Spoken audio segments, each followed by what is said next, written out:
This morning, I'd like to tell you a parable. And I know I do this a lot, but Jesus told parables because stories have such a powerful way of impacting our heart. There was once a bridge that spanned a large river. During most of the day, the bridge was turned with its length running up and down the river, paralleled with the banks, allowing the ships to pass through freely on both sides of the bridge. But at certain times of the day, every day, a train would come along and the bridge would have to be turned the way that it should be in order for that train to cross the river. A switchman sat in a shack on one side of the river where he operated the controls to not only turn the bridge into place, but also to lock the bridge into place so that the train could cross. One day, the switchman brought his 4-year-old son with him to work. This was his only son, and it was the only child that he or his wife would be able to ever have. And this was a very special day. This was the first day that the boy got to go with his daddy to work. It was a special moment, and they were very close. Since he wasn't going to have any other children, he just poured his time and energy into this one son that he had. That evening, as the switchman was waiting for the last train of the day to come, he looked off into the distance through the twilight and caught sight of train lights. So he stepped onto the control and waited until the train was within the prescribed distance, and then he turned the bridge into place, and the bridge was in place. But to his horror, he found that the locking control was malfunctioning.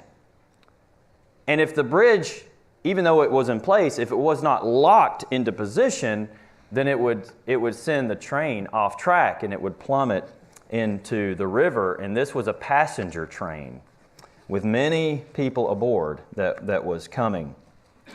So he told his son, I want you to wait right here. And he ran across the bridge. He hurried across the bridge to the other side of the river where there was a lever switch that he could operate manually. And so what he would have to do is he would have to, with his strength, he would have to just hold this lever until that bridge crossed safely over the river. And so many lives depended on this man's strength. And then coming across the bridge from the direction of his control shack, he heard a sound that made his blood run cold. "Daddy! Daddy! Daddy! Where are you?" He had told his son where he was going, but his son didn't hear him. And here came his son running across the bridge. His first impulse, the father's, was to cry out to the child and say, "Run, get across the bridge." But the train was too close. The boy's tiny legs would never get him across that bridge in time. And so the man had a decision to make. He almost left his lever to snatch up his son and carry him to safety, but he realized he wouldn't be able to save his son and then get back to the lever in time to lock the bridge into place and save everybody on the train. So in a moment, he had to decide between his son or these strangers on a train that he had never met, many lives. And he made the decision to sacrifice his son for the lives of all the people on that train. The train sped safely and swiftly on its way, and no one aboard was even aware of the tiny broken body that was thrown mercilessly into the river by the onrushing train. Nor were they aware of the pitiful figure of the sobbing man still clinging to the locking lever, with tears streaming down his face long after the train had passed. They didn't see him retrieving his son's body from the river. They did not see him walking home more slowly than he had ever walked to tell his wife how their son had died. This is a popular story, actually. Originally, it was a tale that appeared as a short story called To Sacrifice a Son, an allegory written by Dennis E. Hensley in 1967. And it harkens back to an older story that was written in 1888. The story has been altered, and there are many forms of the story. You may have seen it somewhere on the internet. It's very easy to find. But it's just a story. It's a parable. But it's a powerful parable to help us to understand in a human way what it would be for a father to give up his son.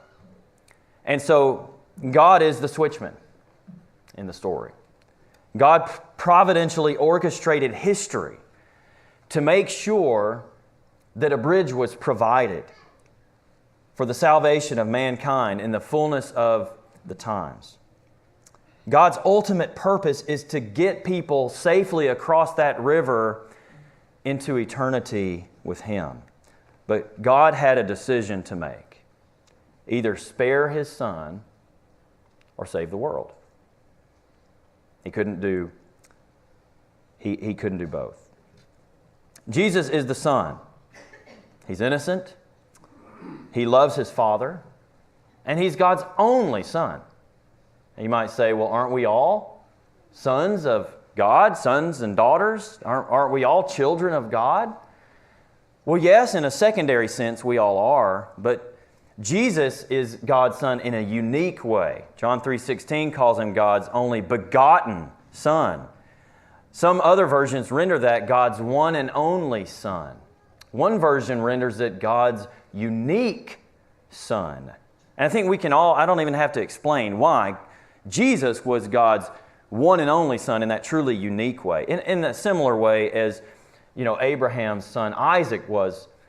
He was his son, his only son in a unique way. Yes, he had Ishmael, but Abraham's son Isaac was the one through whom the promises would come. The land, nation, and spiritual promise ultimately would come through that son Isaac.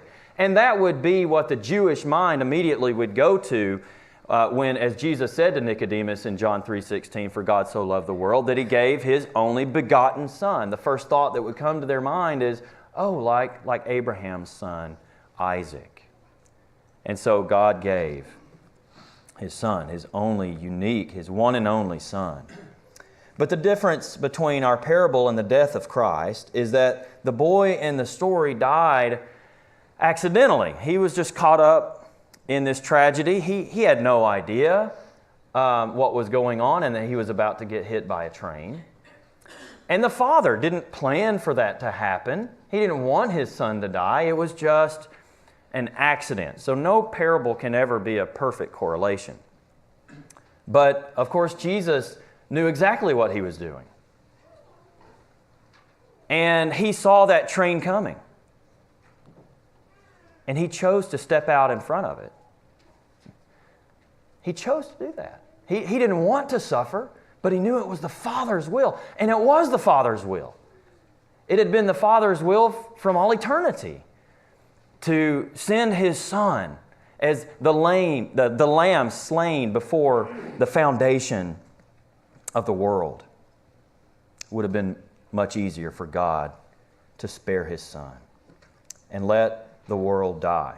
And though it was God's eternal plan for His Son to die, and though God wasn't losing Christ forever like the Father in the story was losing His Son forever, still, think of how it must have pained God to watch His one and only Son, His perfect Son, His Son who had done everything that He had ever asked His Son to do, never broken any of His commandments, to watch His Son be brutally murdered and suffer a horrible death on the cross. I want to ask you, what would you have done if you were the father in that story? I'll tell you what I would have done. I've got a son. I've got 2 sons and a daughter. And if any one of my kids was on a bridge and there was a train coming and I had the option to either save my child or save the lives of the people on that train that I don't even know, I'm not saying that this is right. I'm just being honest with you. I seriously think I would go and save my child. Would you not? Maybe that's not the right thing to do because dozens of lives would be lost so that my child could live, but that's my child. I mean, I love that child more than all those people on that train. And that's the point. God didn't spare His Son. The love that God has for His Son is immeasurable. How could we even begin to fathom a love that was from all eternity? In the beginning, the Word was with God, and the Word was God, and the Word became flesh and dwelt among men, and we beheld His glory, the glory as of the only begotten of the Father, full of grace and truth. How can we even begin to fathom the unity of the Son being in the Father and the Father being in the Son and the two being one? We can't even really grasp that kind of love. I know what it is to love a child here on earth, and I can't even describe that love.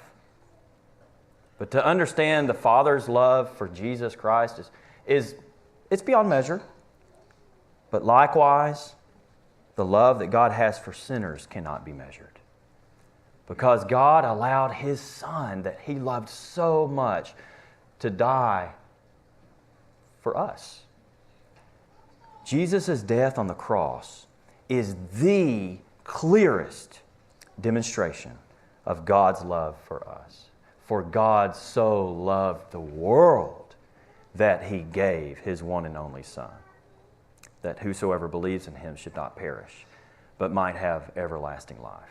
Another key passage is Romans 5:8. I want us to look at that verse. Romans 5 and verse 8.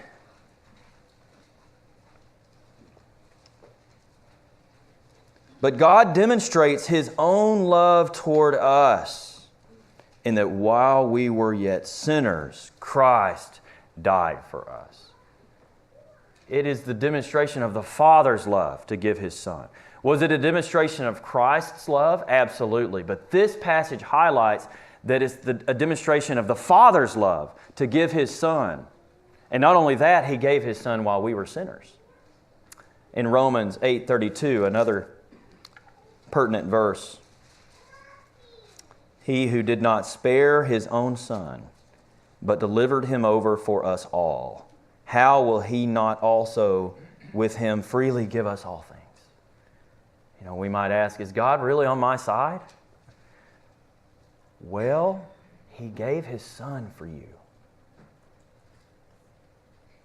God would do anything for us. Will He not also freely give us all things? It should give us hope. It should give us confidence. We are the passengers on the train.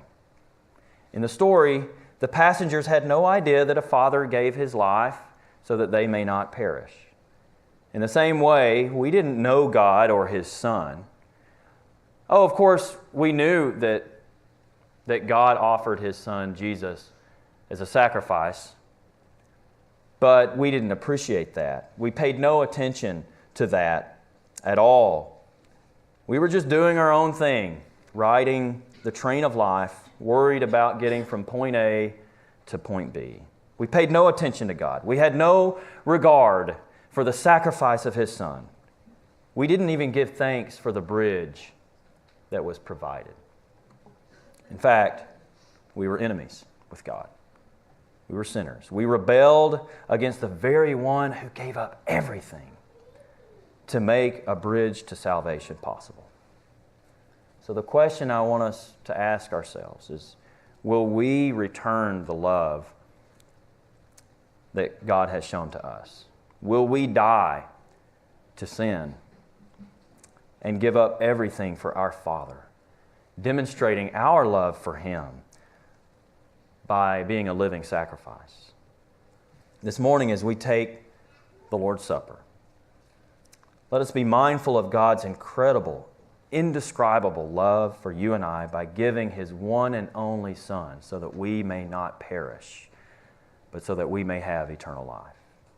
And let us recommit ourselves to love the Father as He has loved us.